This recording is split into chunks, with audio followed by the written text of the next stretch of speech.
Oh, hello, Century students. Buenos dias. Chamriapsu. Assalamu alaikum.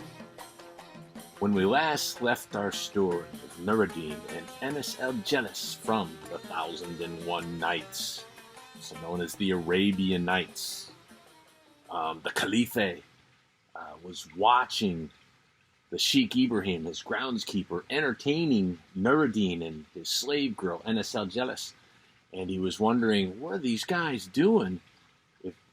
Hanging out in my palace garden, my garden of delights. If this woman doesn't sing really well, I'm killing all of them. Okay? And that brings us to tonight's reading. Sheikh Ibrahim immediately took a lute from a cupboard and gave it to Enis-el-Jelis, who began to play on it.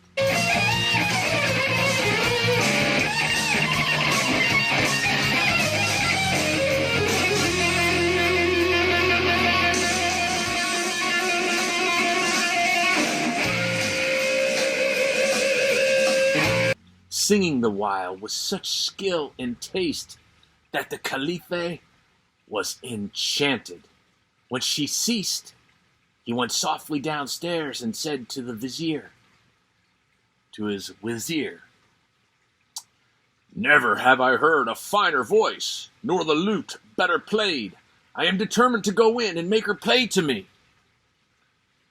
"Commander of the faithful," said the vizier, "if Sheikh Ibrahim recognizes you, he will die of fright."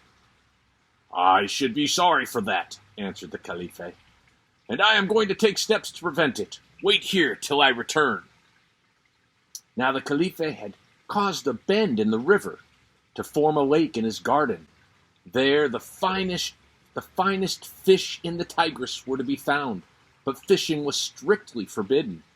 It happened that night, however, that a fisherman named Karim had taken advantage of the gate being open to go in and cast his nets. He was just about to draw them when he saw the Caliph approaching. Recognizing him at once, in spite of his disguise, he threw himself at his feet, imploring forgiveness. "Fear nothing," said the Caliph. "Only rise up and draw thy nets." The fisherman did as he was told, and produced 5 or 6 fine fish, of which the Caliph took the 2 largest.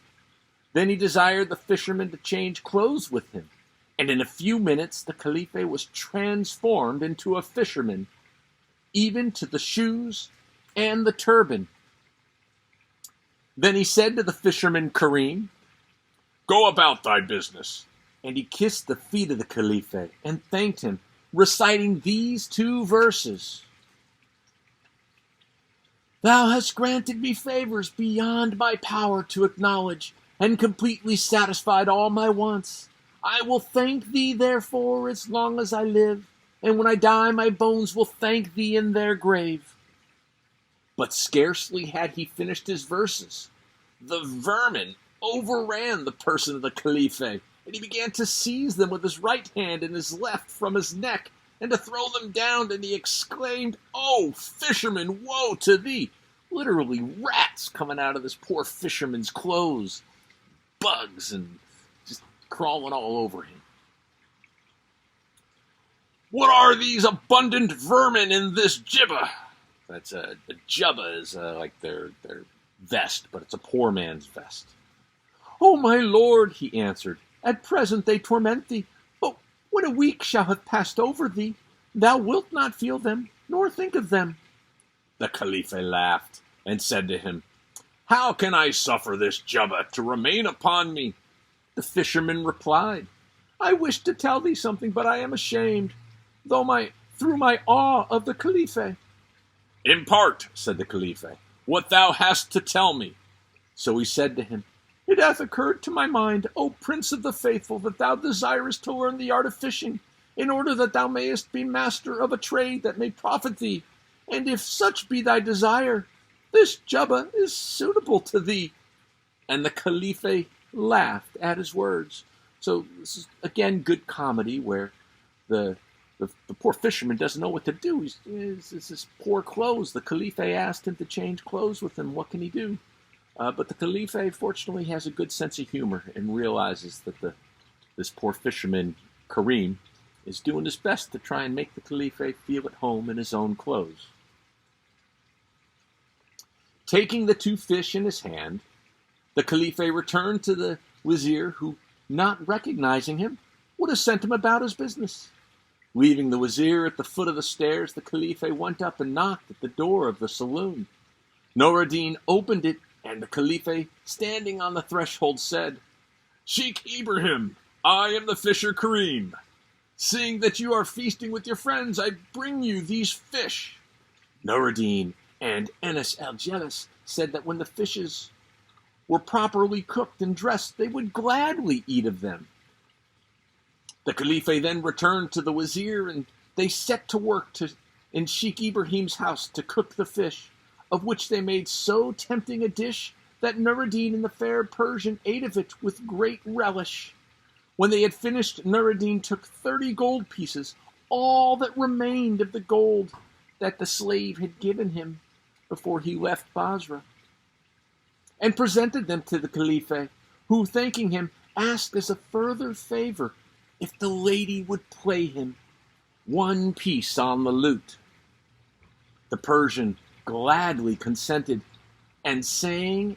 The Persian, of course, is Enis-el-Jelis. The story is also known as Nur-ed-Din and the Fair Persian. So the Persian, Enis-el-Jelis, gladly consented, and sang and played so as to delight the Khalife. The fingers of many a fawn-like damsel have played upon the lute, and the soul hath been ravished by the touch. She hath made the deaf to hear her songs, and the dumb hath exclaimed, "Thou hast excelled in thy singing." After these verses, she played again in an extraordinary manner, so as to charm the minds of her hearers, and sang the following couplet: "We are honored by your visiting our abode, and your splendor hath dispelled the darkness of the moonless night." And indeed it is a moonless night, though well lit by these candles. "It is therefore incumbent upon me to perfume my dwelling with musk, and rosewater, and camphor." Upon this, the Khalife was affected with violent emotion, and overcome by ecstasy, so that he was no longer master of himself from excessive delight, and he began to exclaim, "Allah approve thee! Allah approve thee! Allah approve thee!" We'll finish there, see where this goes further, but at least we now know that the Khalife is completely enchanted by Enis-el-Jelis and her playing on the lute. Tune in tomorrow night to find out what happens next to Nur-ed-Din and Enis-el-Jelis. Good night. Vaya con Dios.